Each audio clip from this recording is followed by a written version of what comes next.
Okay, hello everyone. Here I want to provide the tutorial on how to disable developer options on Samsung Galaxy A55 5G device. Well, knowing how to disable developer options allows you to maintain the security, stability, and performance of your device by preventing unauthorized access to advanced settings and features. So, how to do that? Let's go to the tutorial. Okay, first thing first, you have to go to the settings on your device.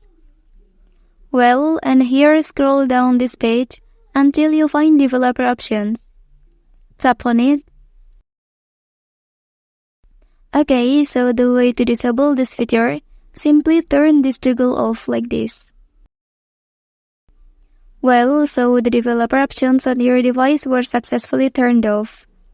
Okay, that's the tutorial on how to turn off developer options on Samsung Galaxy A55 5G device.